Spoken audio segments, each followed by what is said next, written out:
Be careful. மனம் போல வாழ்ந்துடக்கூடாது. யாருனாலும் ஏமாற்றலாம். அம்மா அப்பாவை ரொம்ப லேசாக ஏமாற்றிடலாம். சரியா? பாவம் அவங்களுக்கு செல்ஃபோன் பட்டனை கூட ஆன் பண்ண தெரியுது நிறைய அம்மா அப்பாவுக்கு. ஆனால் ஆண்டவர் என்ன பண்ண முடியாது? ஏமாற்றவே முடியாது. உன் கதை சாமிகிட்ட நடக்கவே நடக்காது. ஹெர்மைன்னு சொல்லி ஒரு குட்டி மிருகம் ஒன்று இருக்குது, பார்த்துக்கங்க. 150 to 180 கிராம் தான் இருக்காது. அதோடைய தோலுக்காக அதை வேட்டையாடுவாங்க வேட்டைக்காரங்க. அதோட மொத்த வாழ்நாளே எவ்வளோன்னு கேட்டிங்கன்னா 4 வருடத்திலிருந்து 7 வருடங்கள் மட்டும்தான் இந்த ஹெர்மைன் உயிரோடு கூட வாழும்.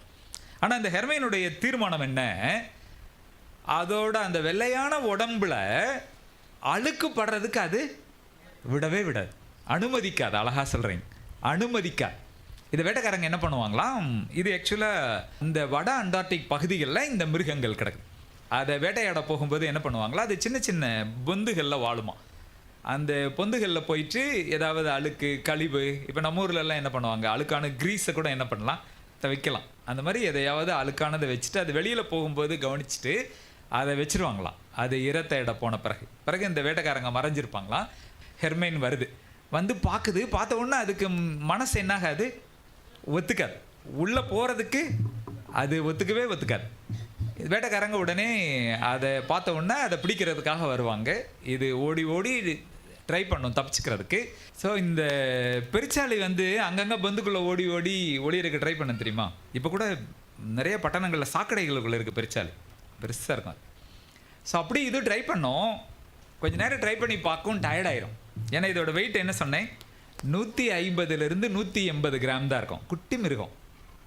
கடைசியில் என்ன பண்ணோம், வேட்டைக்காரன் காலிலேயே வந்து விழுந்துருமா. வேட்டைக்காரன் அதை உயிரோடு எடுக்கிறதுக்குள்ள ஹெர்மைன் உடம்புல என்ன இருக்காது, உயிர் இருக்காது, செத்து போயிருக்கும். நான் சொல்றது கதை இல்லை, உண்மை.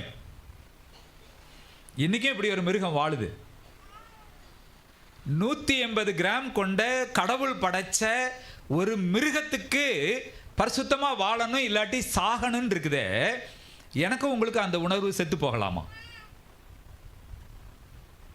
காசுக்காக, பணத்துக்காக, சொத்துக்காக, சரீர இச்சைகளுக்காக இன்றைக்கு பரிசுத்தத்தை தொலைத்த மனிதர்கள் எத்தனையோ பேர்.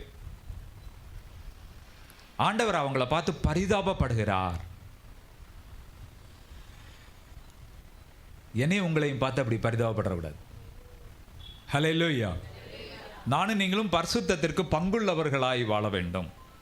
ஆதி திருச்சபையின் சரித்திரத்தை நீங்கள் பார்த்துட்டே வந்தீங்கன்னா தினம் ஒரு மிஷினரி பயோகிராஃபின்னு சொல்லி அந்த வீர சுவாமிதாஸ் எழுதின அந்த புக்கில் டெய்லி ஒரு பயோகிராஃபி வாசிக்கிறோம் காலையில் எங்கள் ஜபத்தில். அதை வாஸ்தா விசுவாசத்துக்காக ஆண்டவருடைய நாமத்தின் மீது கொண்ட அந்த பரிசுத்தத்தை காத்துக்கொள்வதற்காக எத்தனை பரிசுத்தவான்கள் செத்துருக்காங்க, எத்தனை பேரை உயிரோடு எரிச்சிருக்காங்க, மெழுகுவர்த்தியை உருக்கி மேலே ஊற்றி கொண்டிருக்காங்க, பெரிய பெரிய குழி தோண்டி உயிரோட கிறிஸ்தவர்கள் அப்படின்னு சொன்னதனால ஆதி கிறிஸ்தவங்களை புதைச்சிருக்காங்க உயிரோட.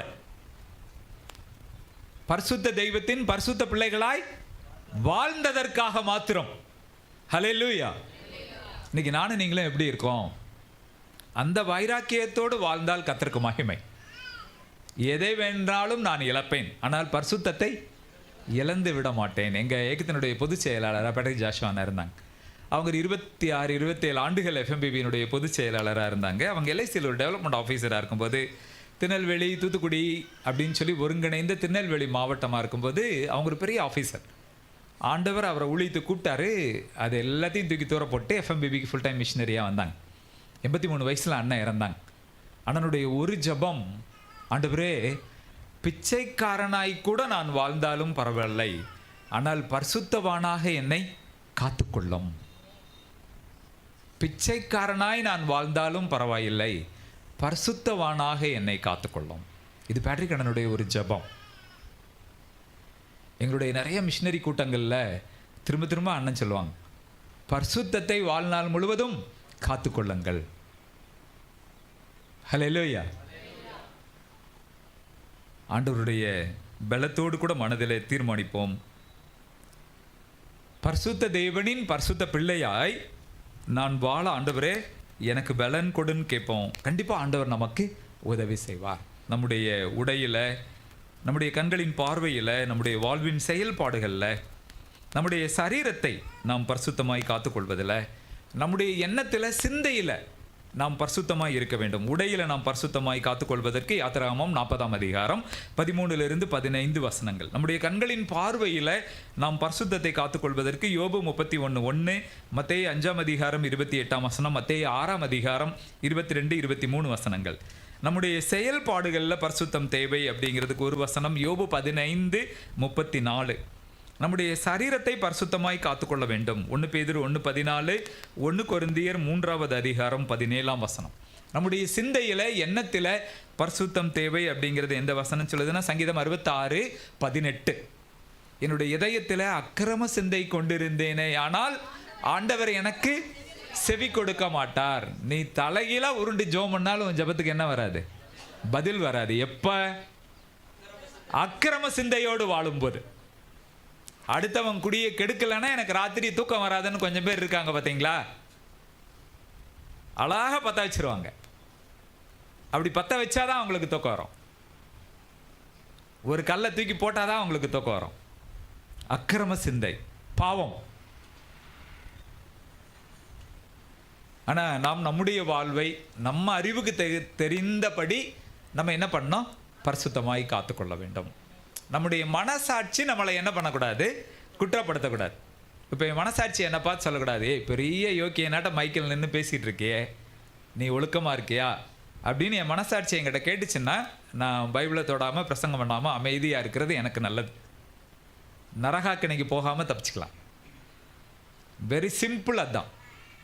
என் மனசாட்சி என்னை குற்றப்படுத்தாதபடி நான் என்னுடைய பரிசுத்தத்தை காத்துக்கொள்ள வேண்டும். ஹல்லேலூயா, ஆமீன். ஆண்டவர் நமக்கு அப்படி பரிசுத்தமாய் வாழ பலன் தருவாராக. ஏன்னா பரிசுத்த தெய்வம் நம்மோடு இருக்கிறார், நமக்குள் வாசம் பண்ணுகிறார். ஹல்லேலூயா. அதனால தைரியமாய் ஆண்டவருடைய கரத்தை பற்றி கொண்டு நம்ம ஓடுவோம். அவர் நமக்கு உதவி செய்வார். எங்கேயாவது ஒரு சின்ன மேடு பள்ளம் தவறு விழுந்துட்டோம்னா அங்கேயே விழுந்து கிடக்கிறதில்ல, டக்குன்னு எழும்பிடுறோம்ல, அடுத்த ஒரு ஓட்டம் ஓடுறோம்ல. அதே மாதிரி தான் நம்முடைய நார்மல் லைஃப்பும். ஸோ ஆண்டவர் நம்ம கூட இருந்தால் நமக்கு உதவி செய்வார்.